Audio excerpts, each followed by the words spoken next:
will happen after you die? Minutes, moments after you're dead?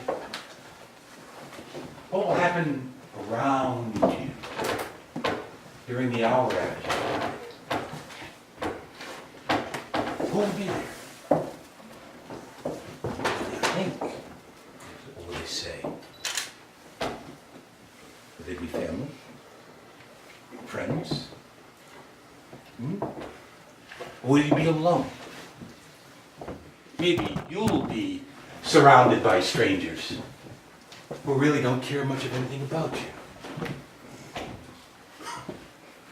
I bet you think that when you die, you'll just be swept away to some great paradise. Or perhaps no, just a vast nothingness.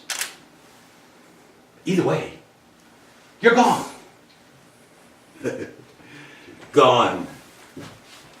Set free from all human sadness, pain, grief.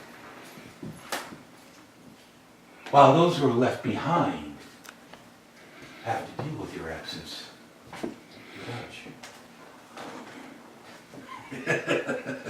you. So you think you'll be gone? I'm sure you do.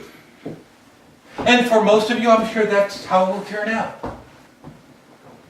But not me. My name is Philip Sherwood. And I lived a rather charmed life compared to most others who lived during the century in which I lived. I was moderately wealthy, considered good looking, and I had many friends who were the same. And I visited Hyde Hall many times, many times in the early 1880s. Do you know who the President of the United States was? No. The name of the governor? Neither did I. But my friend Hyde did. Ah, Hyde, the grandson of the builder, heir to the estate, and my great friend. He was devoted to politics. And may he have the joy of it. I was devoted to good times, and good friends, and lovely ladies. And I had it all. Until I died, of course. I have to admit, I was not completely well. My doctor said that my heart was not strong. I said that was because I kept giving it away to so many good friends and lovely ladies. My physical heart may not have been strong, but I did love everyone, wisely and well. But yes, my physical heart betrayed me. And I died in this house in the dark of the night. When just the day before, I had spent perhaps a little too much time sporting about with my lovely Miss Talcott. But I was in good spirits. My friend Hyde was grinning at me like a madman, and life was good. And then it was over. And I died here that night in great pain. Pain in my chest. Pain in my bowel. I thrashed about in the bed. I called for help, and slowly I crawled to the basin and vomited forth the contents of my stomach. The pain. I was so extreme. I couldn't walk. I fell in and out of consciousness.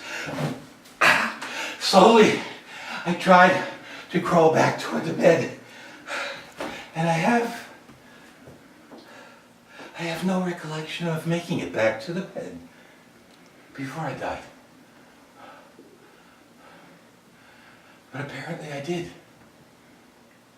according to this letter. I woke up here at Hyde Hall sometime after my funeral. And I've been here, pale and insubstantial for generation after generation since. I've seen deaths. I've seen births. One even out in the kitchen right on the bread table. And I have seen as much joy and as much sorrow as could possibly be packed into 1 century and then some. But I am now just coming to terms with the loneliness and the isolation. I suppose that's to be expected. I have no commerce with the living, of course. And the other shades that inhabit this great hall have deigned not to have anything to do with me. And so after a while, nor I them. But I am here, dead, in the midst of life, with a letter. My friend Hyde wrote this letter shortly after I died. And the pictures the words herein create are the most terrible.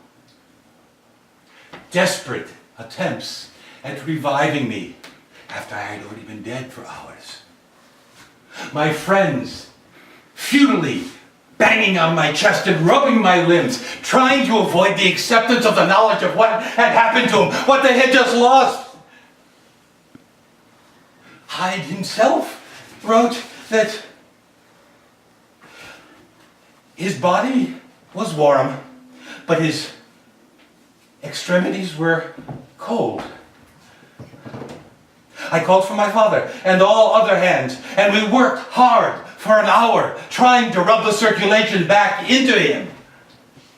And yet, he grew stiffer and colder.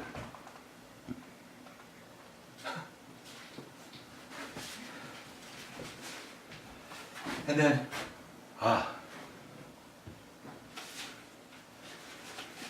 according to this, my Henrietta,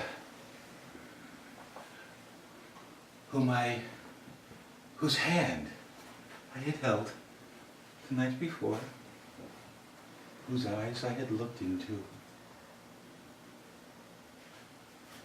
According to this, she left immediately to tell my mother about the death. How can you imagine that scene? A young woman walks into the room, and the mother immediately notices the pallor, the dishevelment, the halting in the words and the tears. And the mother slowly sinks back into a chair with her acknowledgement of the inevitable, interminable darkness.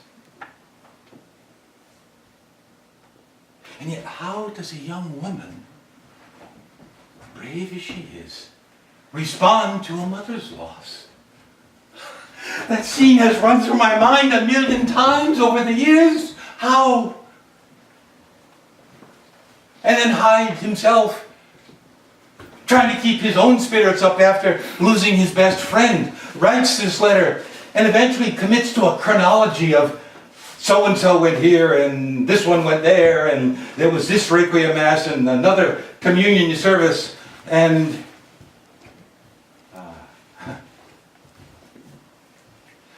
finally the remains were committed to the ground. Can you imagine how hard it was for him to write that? And then, to go personally to every one of our friends and explain to them what had happened.